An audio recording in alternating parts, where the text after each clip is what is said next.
Each week on Culinary Confidential, Christina Cates, a seasoned foodie who has worked at some of New York City's top restaurants, will share her passion for the culinary world. Whether you're a professional chef, a restaurant enthusiast, or a lover of good food, Christina dives into the heart of hospitality, exploring the trends, triumphs, and challenges facing the food service profession. And you won't want to miss her chats with some of the most interesting and influential industry voices. And now, please take your seat at the table as Culinary Confidential with Christina Cates starts now, exclusively on AM 970. The Answer. Welcome to Culinary Confidential with Christina Cates. This show is produced in association with my dear friend, Lucas A. Ferrara. We're finishing the Spotlight on the Chef series with a chef that specializes in tacos and Mexican cuisine, which is absolutely perfect because Cinco de Mayo is tomorrow, and nobody loves a spicy skinny margarita like this girl right here. Cinco de Mayo commemorates the Battle of Puebla in 1862, when the Mexican army defeated French forces. This victory was significant because Mexico was outnumbered and under-equipped, yet managed to push back the invading French army, which was considered one of the most powerful in the world at that time. Despite its historical importance, Cinco de Mayo is not Mexico's Independence Day. That is celebrated on September 16th. Instead, it symbolizes Mexican resistance against foreign intervention. The holiday is more widely celebrated here in the United States than in Mexico, where it has become a day to honor Mexican culture, heritage, and pride, especially in areas with large Mexican-American populations. All right, that's enough of the history lesson tonight. When we think of Mexican cuisine, we immediately think of tacos, guacamole, quesadillas, tamales, enchiladas, and Mexican street corn. For the beverage side of Mexican offerings, we think of margaritas, agua fresca, mezcal cocktails, micheladas, and palomas.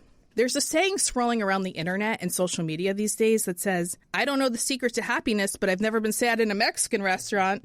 And that is so true. I can think of nobody more perfect for this episode than Chef Scott Linquist. Scott is a well-known chef specializing in Mexican cuisine. He has played a significant role in popularizing high-quality Mexican food in the United States, particularly through his work in restaurants and culinary consulting. Chef Linquist is best known for developing Dos Caminos, which was a very popular Mexican restaurant in New York City that I frequented very often when it first opened. It was quite the scene, as was just about every Steve Hansen restaurant at that time. I think there was something like 7 locations of Dos Caminos at one time that Scott stewarded the expansion of. Chef Scott has worked in various high-profile kitchens focusing on authentic yet modern Mexican flavors. His expertise lies in traditional techniques like handmade tortillas and slow-cooked meats, combined with contemporary culinary approaches. Chef Scott has also been involved in multiple restaurant projects across the country with concepts in New York, Miami, Los Angeles, Las Vegas. But he is the founder of the amazing global brand, Coyo Taco, which he'll dive into detail about in the next hour. Hello, Chef. Welcome to Culinary Confidential. Hey, Christina, how are you? It's so great to be on with you. I can't wait. This is going to be great because I'm giving you the full segment tonight because you have such a rich background in Mexican cuisine and, Cinco de Mayo's tomorrow. So I thought there's no better person to have on this show tonight than Chef Scott Linquist. So let's go. I appreciate that. And yeah, Cinco de Mayo is our biggest day of the year. It's actually a bigger holiday in the United States than it is in Mexico. But that's what I said, yes. I just went through a whole history lesson of the Mexican culture and how Cinco de Mayo is celebrated more here than there. But this is great because we love tacos in America. And you have Coyo Taco, which we're going to dive into over the next hour. But let's start from the beginning. Let's start when you grew up in California and then you moved to New Hyde Park because you attended the CIA, the Culinary Institute of America. Can you tell me about those years of your life, those early years? The best culinary school in the world. That's what they say. Yeah, and I'll get to that because I'm old, man. I've been around for a long time. I became a chef and decided to go to culinary school before it was cool, before it was trendy, before there was a Food Network, and there were a couple celebrity chefs, Julia Child and Jacques Pepin, and Wolfgang Puck. But for the most part, it didn't exist. It wasn't really a preferable job for most people because it's a service-related industry. It's very difficult. It's hard work, and it doesn't typically pay that well. But anyway, I was going to college in Southern California where I grew up, and I was working in a restaurant, which I started as a dishwasher in 1982, a long time ago, in a pizza restaurant in Rosemead, California, and worked my way up to literally went from a dishwasher 40 some odd years ago to, executive chef. And I was a chef instructor, and now I own my own company with my partners. And, it's been a long ride, but it's been a great ride too. I don't have any complaints. But yeah, Southern California, I was going to college. I was never a very good student, to be honest with you. I get bored really easily. And if I'm having to learn things that I don't want to learn, then I don't try and I don't learn them. So I was in college, and I really didn't do that well. I was working in a restaurant at the time called the San Dimas Mansion in San Dimas, California. And it specialized in tableside preparations and, steak Diane and Caesar salad and flambéed spinach salad and cherries jubilee, things like that. And I started as a busboy there, and I became a waiter, and I became what they called a middle waiter, which was a team situation. And the middle waiter was the one that was doing all the tableside cooking. And I just loved it. So I was always trying to perfect the recipes and making sure that everything was prepared perfectly at the table. And one of my fellow servers and my roommate at the time brought me a press kit from the Culinary Institute of America. And back then it had a VHS cassette. Oh, wow. Included. And if you've never seen the campus, it's the most beautiful campus I've ever seen in my life.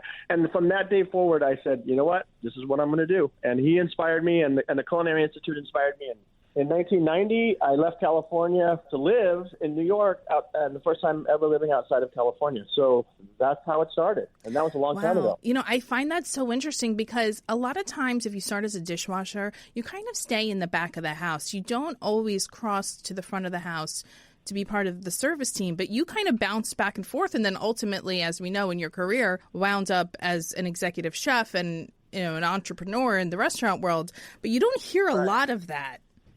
Well, my mother was a public school teacher, and my father was an executive. It never really occurred to me. They wanted me to go to USC and be a dentist, of all things. And I obviously didn't have the grades for that. I'm telling you, it wasn't the type of career that it is today. You really had to love it. You really had to love to cook. And it was a grueling. I mean, I could tell you stories about some of the work experiences that I had over the years, and I probably will as we go along here. But so I chose it, not reluctantly, but when I was working in restaurants as a dishwasher and as a waiter, I was studying finance. Oh, I wanted to be rich, Yeah. But then I realized, sitting behind a desk doing something that I hated I would never ever be successful at that. So I didn't have the money to go to culinary school. It was very expensive back then, and it's more expensive now. But my parents didn't have the money to fund it for me, and I didn't qualify for student aid because they were too wealthy or middle class to be able to, receive student aid. So I had to save every penny I had. So I went to work in restaurants in California trying to save every penny, sold my car, sold everything just to get to CIA for the first semester. Wow, the passion behind you to get to culinary school. That's incredible.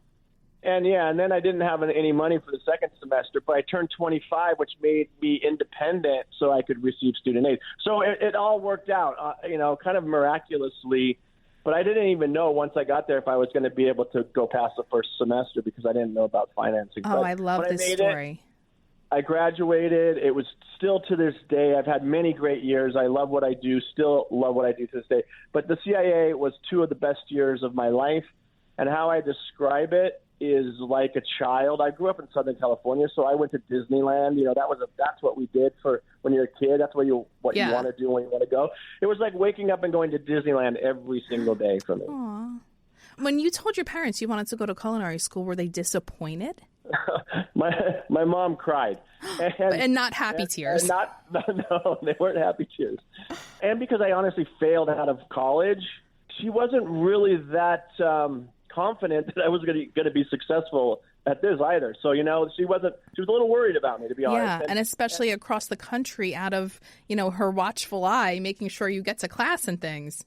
Right, exactly. And I did. I did make it across the country. I did make it to class every day because I loved it. And then I realized, when you're studying and doing something that you love passionately, it makes it just so much better. It's not work anymore. It's fun for me. So, yeah, the day that I left to go to the airport, I got in the biggest fight with my mother that I've ever been in with her in my entire life. And I never cursed around my mother. I mean, I cursed like a truck driver, a sailor. Well, you work in restaurants, so yeah, right. Everyone does. So that was the only time I ever cussed at my mother when I was going to the airport, because she was in such a panic that I think that because she didn't think I was going to be successful. But to this day, she's incredibly proud. She's 87 years, maybe just turned 88. I just visited her in Georgia because I was driving from Miami to Asheville, North Carolina, which is where I'm staying right now, beautiful Asheville. But yeah, so I made it to culinary school and graduated in 1993 and decided I wanted to work in some of the best restaurants in the country. And so that's what I did. That's an incredible story. Can you tell me, though, because this is, the Cinco de Mayo episode, what inspired you to specialize in the Mexican cuisine? I would think maybe because you grew up in Southern California and those flavors are very prominent down there because you're so close to the border. That is correct. So I grew up in a city called West Covina, which is east of downtown Los Angeles, right next to a city called La Puente, which is very Hispanic, very Mexican cultured. And my mother was a teacher. That was the school district where she taught. So I was around Mexican culture from a very young age. And some of my best friends were from immigrant parents from Mexico, and I ate Mexican food a lot.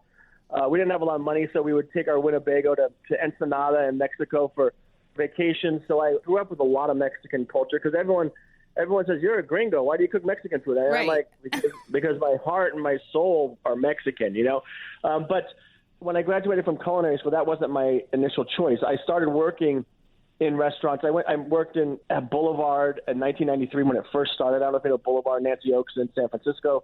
Still one of the most popular and best restaurants in San Francisco 30-plus years later. And I worked there right out of culinary school. I worked at Gotham Bar and Grill in New York City. I worked with Andre Saltner as a stage in New York. I was trying to go all in, and be this, super fine dining chef. But actually, when I was in culinary school, I did my externship at Border Grill and City Restaurant in Los Angeles. And Border Grill was owned by what became later the Two Hot Tamales, one of the first and most popular Food Network shows. Right. I was an extern at their restaurant in 1991 and 92. At their two restaurants. They had City Restaurant at the time, too. Mary Sue Milliken and Susan Feniger. And I did my externship with them, and I ended up kind of running the kitchen while I was there on my externship because I had so much restaurant experience going in, and I ended up staying there and then went back to CIA for my second year. And when I graduated, I did some work in, like I said, San Francisco and New York. But then they called me and offered me the executive chef position at Border Grill in Santa Monica. And I took it. I actually took a pay cut from a line cook position in New York to be the executive chef of a restaurant in Santa Monica. And at the time, it was in the 90s. The economy wasn't great. Okay. But they were still recognized as celebrity chefs at the time. But they got their TV Food Network show, The Two Hot Tamales, while I was the chef of their restaurant. So that was a good move for you. It was a good move for me. So I got immersed in a lot of the Food Network stuff. I did a lot of the recipe testing. I obviously ran their restaurant, and it literally turned a failing restaurant that was financially failing into gangbuster, busy, huge profits overnight. And we went from having not a lot of guest counts each night to having 50, 60 people waiting at the door every day we opened. That's a dream. It ended up being a great experience. Mary Sue and Susan are still good friends of mine, and they had the Food Network show, I think, for a couple of years with Emeril and a couple others that had some of the first shows on the Food Network. So that's when I first started seeing the celebrity side of being a chef. But that was never my goal.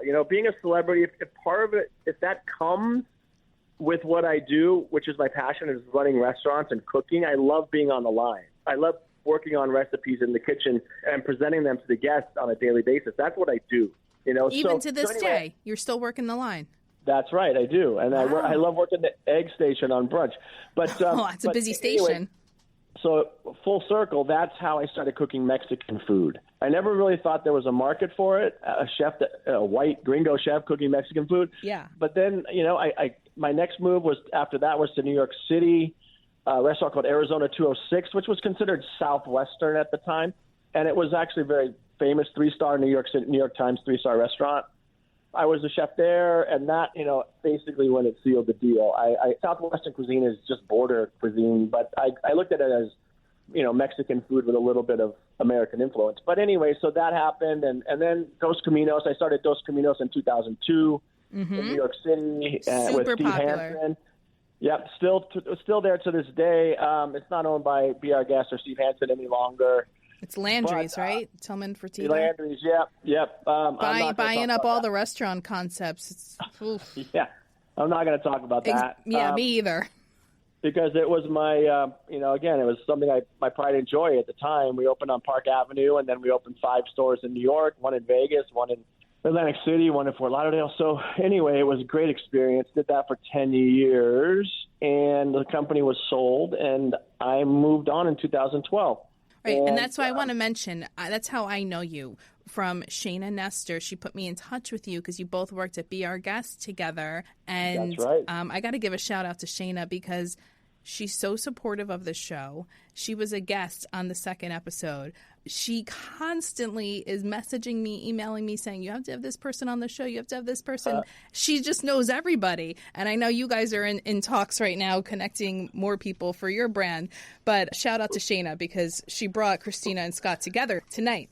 But listen, yes, Scott, we have to go to a commercial break. Sit tight. Yeah. When we get back, I want to dive into Coyo Taco and, just some Mexican cuisine and trends that are going on right now. So stay tuned. You're listening to Culinary Confidential with Christina Cates on AM 970, The Answer.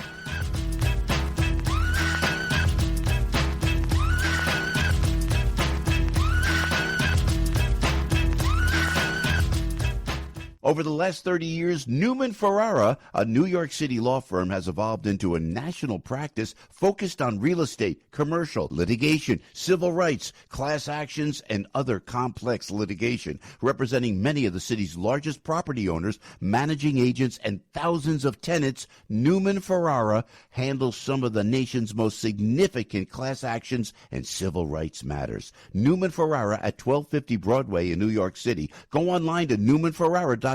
That's newmanferrara.com. Listen to the firm's name partner, Lucas Ferrara, every Saturday at 10 a.m. on Dottie Herman's longest-running real estate radio program, Eye on Real Estate on AM 970. A real estate lawyer for 35 years, Lucas is a professor at New York Law School and is also a published author with books on real estate and New York's landlord-tenant law. Tune in Saturdays at 10 a.m. to hear Lucas's unique perspective and advice on Eye on Real Estate. Welcome back to Culinary Confidential with Christina Cates on AM 970, The Answer.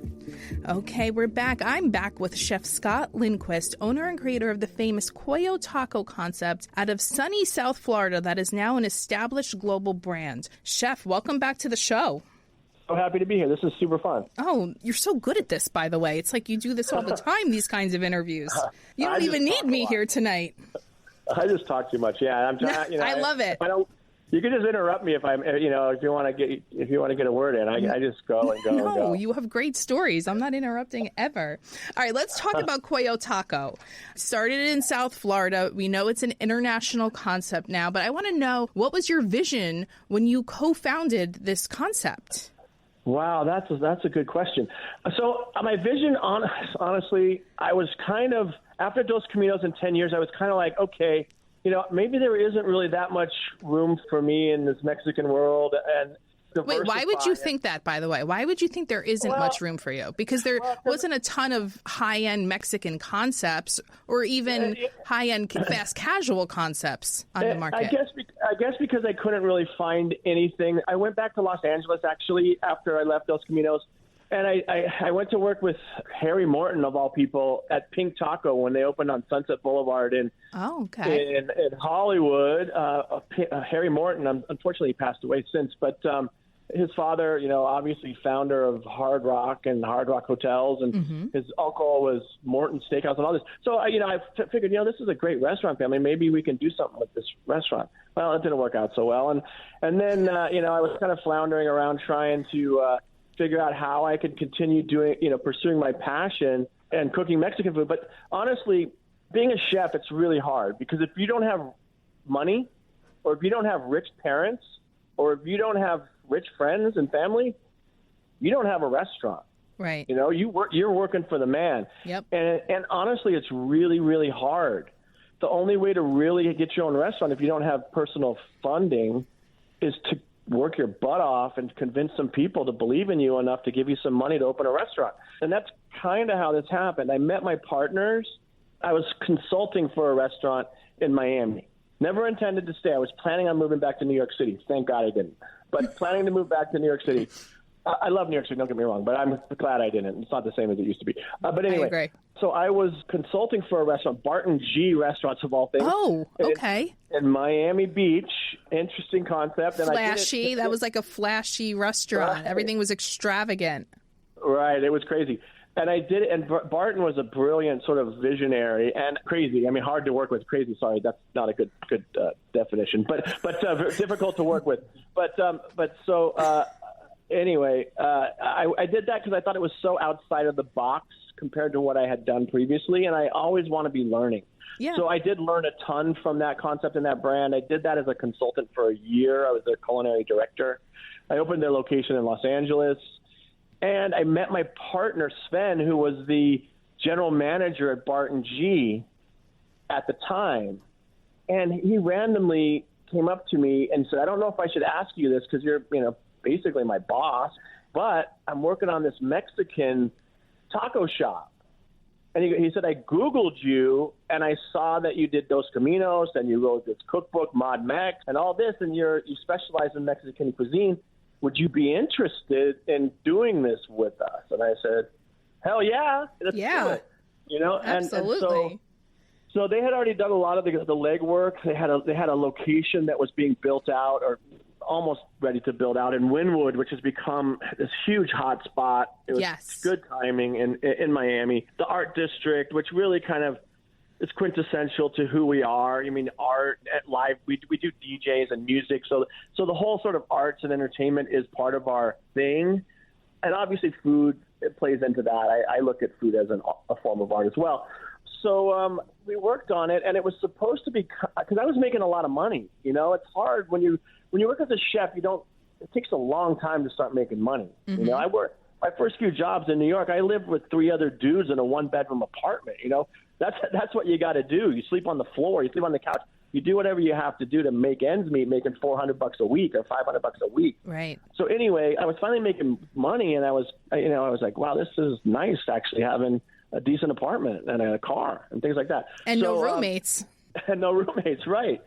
So anyway, it was going to be sort of a side gig, and I said, okay, I'll do it as a side gig, and cause it was a one-off. We didn't expect it.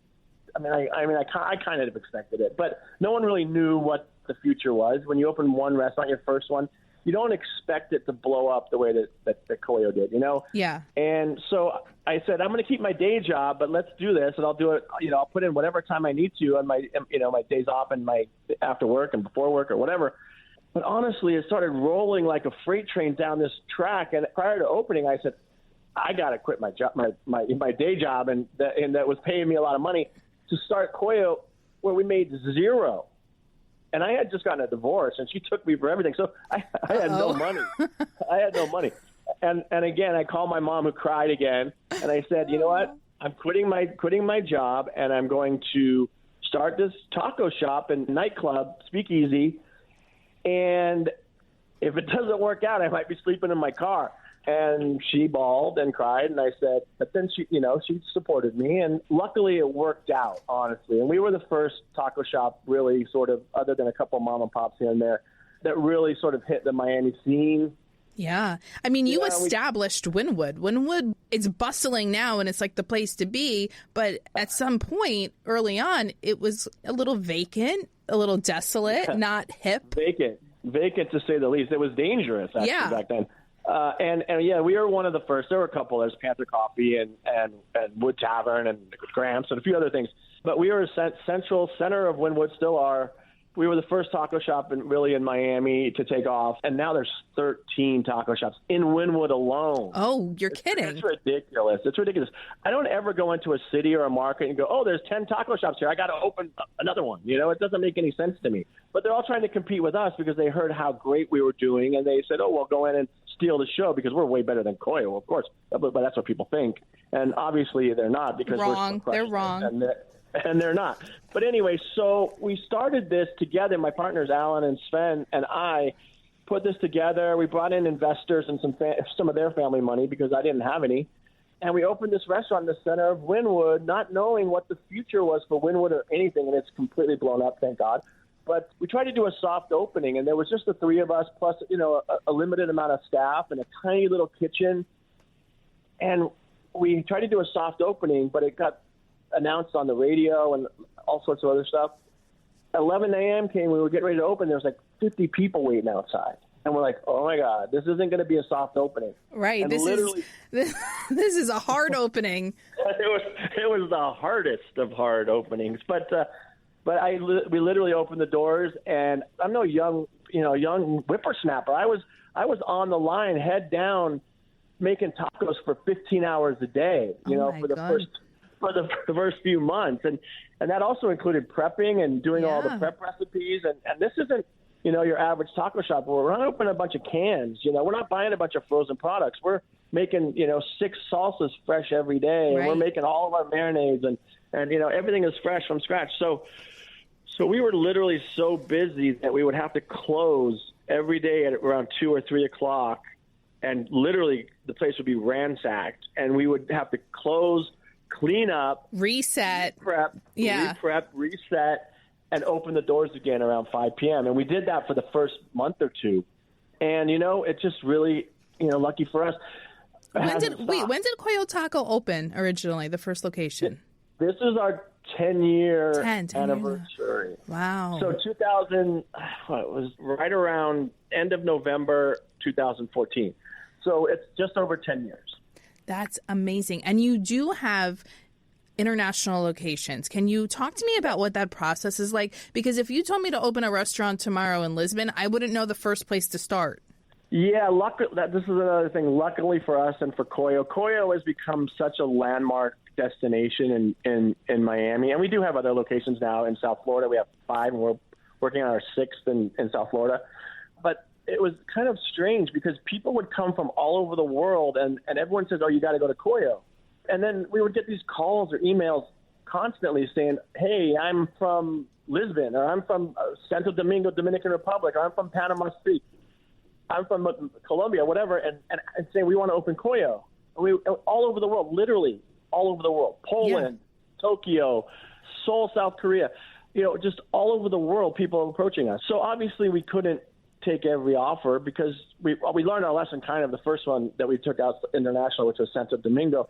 It was, not necessarily, they weren't restaurateurs. They just wanted Coyo, and they had money, and they said, let's open Coyo. Yeah. So, at the time we didn't know any better. We said, okay, let's do it. And it's a little harder when you're opening a concept that you need to maintain, the credibility with people that, although Santo Domingo's done really well, don't get me wrong, but it's harder. So now we get a lot of offers, but it's typically from restaurant groups, restaurant companies that already exist. And so in the case of Lisbon, we have 2 locations in Lisbon, and the owner, Rui Sanchez of the restaurant group there, he's the 2nd largest restaurateur in all of Portugal. He has at the time he had 150 restaurants.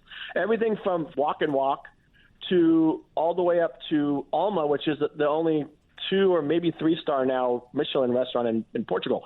So he has all these different restaurants in every single category, and he said, we want Coyo. And then, they're franchised, the international ones. Yeah, I don't like that term, but it's basically a franchise. We do licensing deals and management contracts. So we license our brand to them. They pay us a licensing royalty fee, which is a percentage of their sales, and we train them how to do it. We bring their team to Miami, have them work with Oscar and myself and our corporate chef, and Oscar's our corporate chef, Oscar Vitas. He's awesome. and we have our team train with their chefs and their people, and then we go to their location, typically for the first 30 days. Oh, that's good. And work with them. And I was on the line in Lisbon. I was there for 2 months. The hardest part about international locations is most people don't realize this, but Mexican ingredients aren't everywhere. You can't find them in many countries in Europe or elsewhere. I opened a restaurant, not Coyo, but I opened a restaurant in Mumbai. Wait, hold on, Scott. We got to go to the last commercial break, and then I want to hear about Mumbai, okay? So stay tuned. You're listening to Culinary Confidential with Christina Cates on AM 970 The Answer.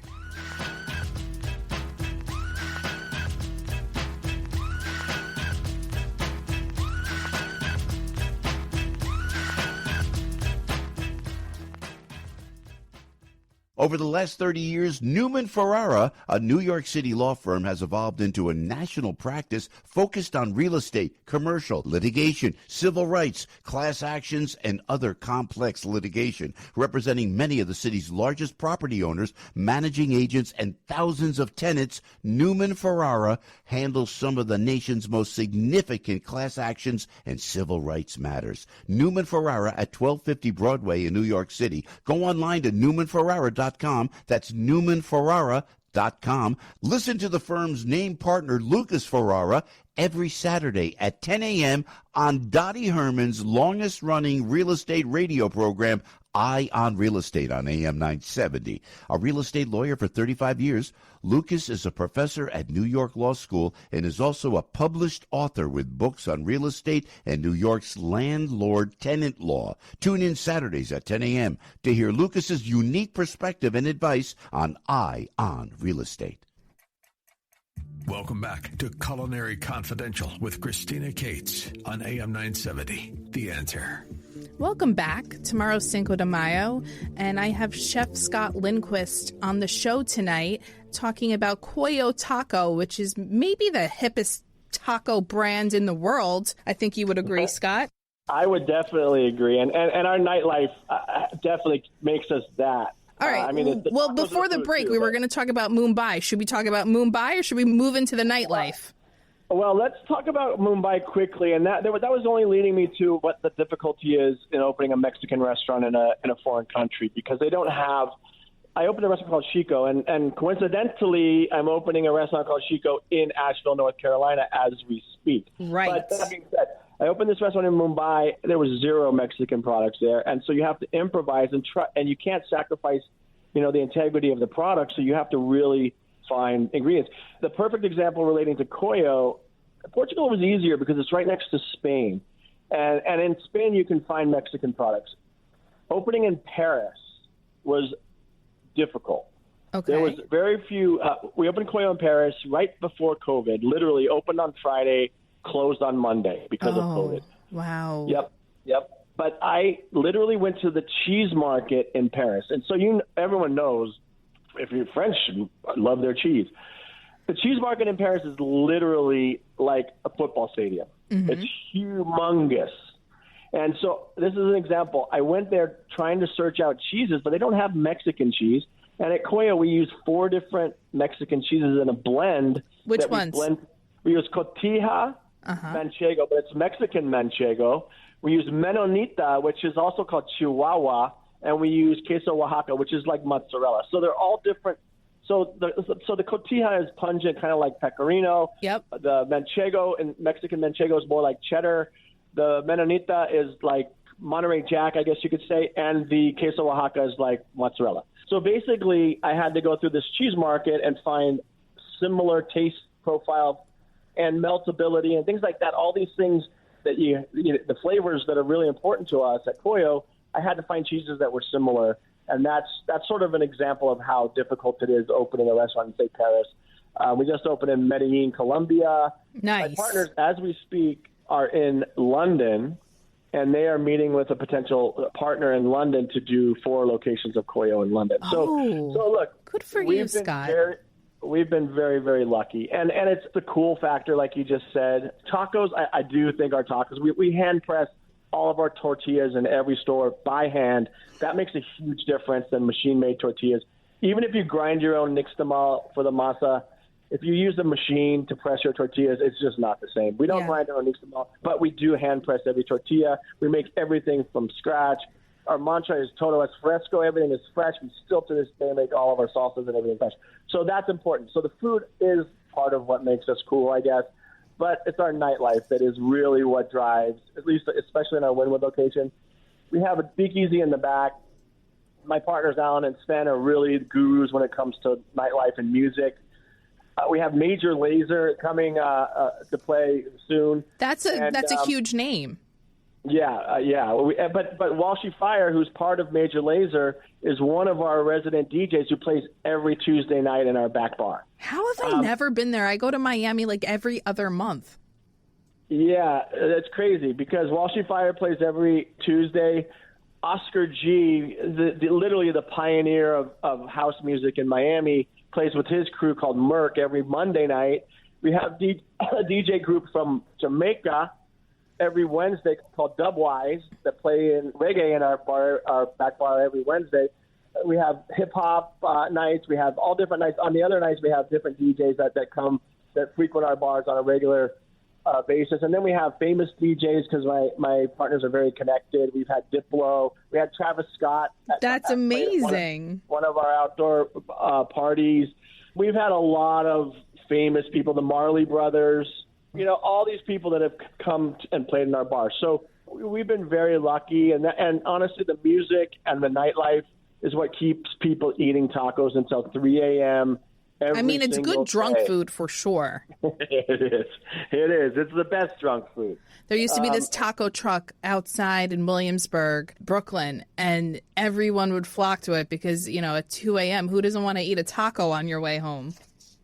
What's become the most popular drunk food, I guess you can say, is our quesadillas. And they are gringoized quesadillas, I have to admit, because the quesadilla in Mexico is typically made with corn tortillas, not with flour. Not a flour tortilla? Oh. Yeah, flour tortillas are a gringo thing. You can find them some places in the north in Mexico, but not the same. But anyway, like the grilled cheese of quesadillas is in a flour tortilla is more of an American thing, and that is one of our most popular items, I have to admit. I love the authenticity in our food, but I wrote a book called Mod Mex, and really what that was trying to explain how you take authenticity and historic recipes with the culture, but you actually adapt them to suit the American palate or the French palate or the Portuguese palate.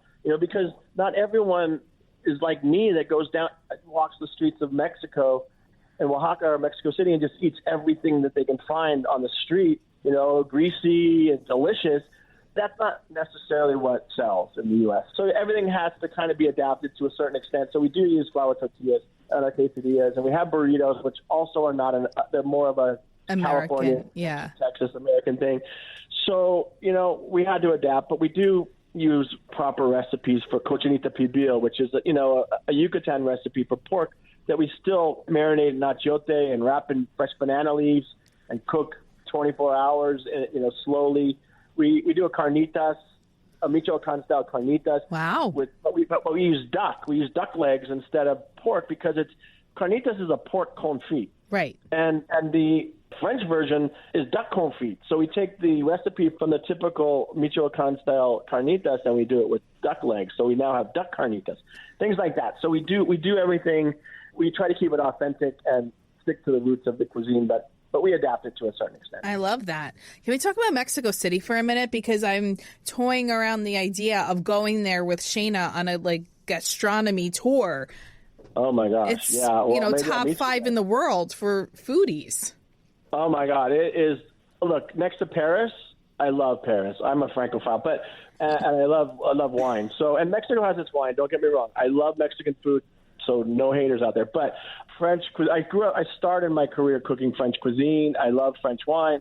So I love Paris. But Mexico City is a close second. And Oaxaca, my God. But Mexico City, it's very culturally diverse now. Yeah. The cuisine, I love the old school stuff. I'm really not, I really appreciate, the chefs that Enrique Oliveras and people that are doing these really high-end versions of Mexican cuisine. They're groundbreaking. But when I go to Mexico City, I love the street food. I love like El Cardenal, which is this old school, really super traditional breakfast and lunch spot. Been there for 100 years or more. I don't even know. Just great food. Now there's great bars with great mezcal and tequila. And oh my God, I love it. Are you serving alcohol at Coyo Taco? Like, I know you have the nightlife part, but in the actual taco spot, is there like margaritas and things? Yes. So in the back we have our handshaking margaritas. We have a great most of our locations. We have a bar or back bar, and in Wynwood specifically, we have a great mezcal selection. We have a great tequila selection. We do a handshaking, fresh lime margaritas. I love margaritas. Me too, one of my favorites. In the front, we have the batched and dispensed margaritas. So it's our recipe, fresh lime and all, and really good. We're using Herradura tequila at this time. It changes periodically, but that's our brand. Yeah. And so we have a Herradura Coyo margarita, and we serve it for $5. Oh, that's a steal. $5 with Herradura tequila. You can't beat that. You cannot. You're not even making money on that. Well, barely, but you're right.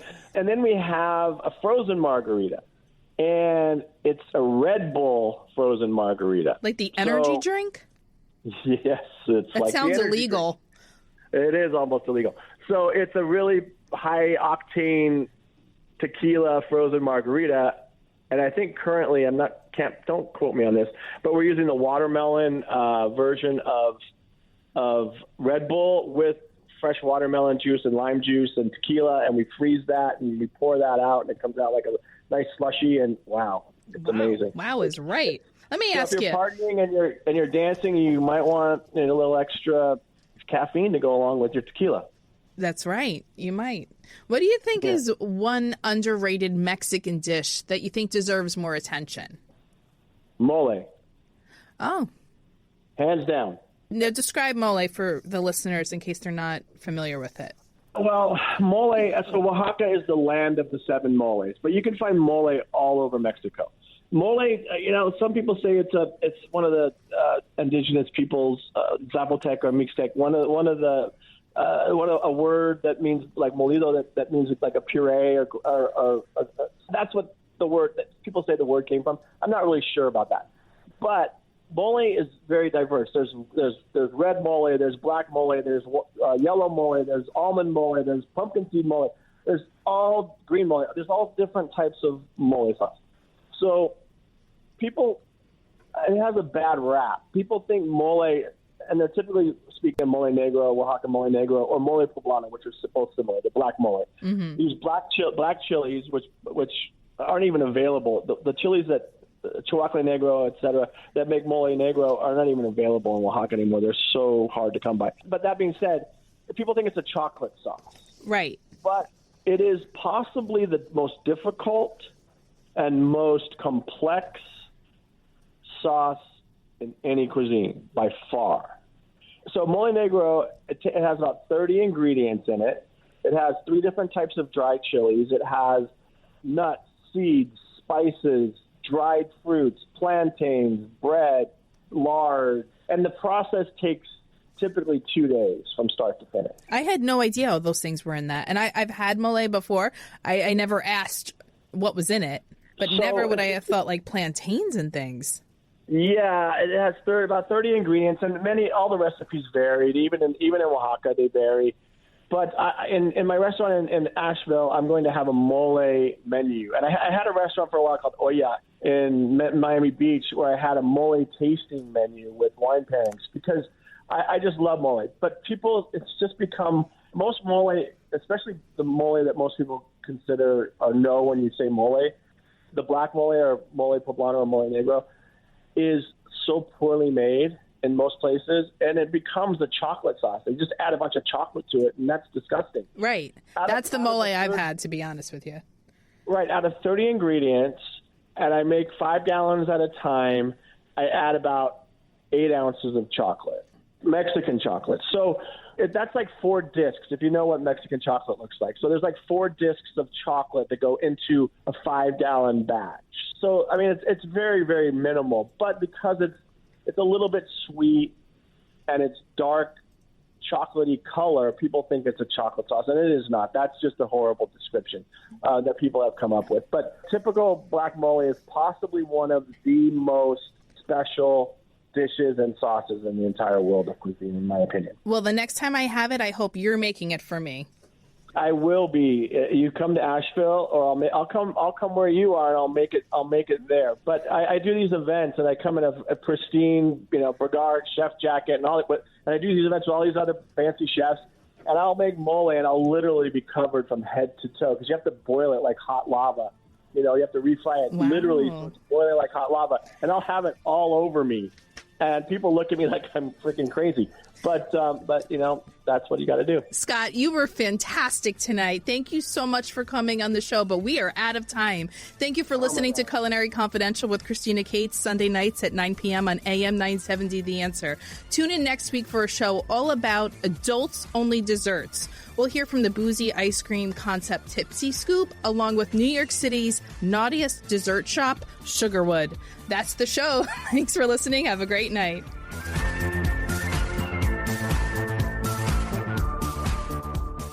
The preceding program is sponsored by Shake It Off Live, LLC.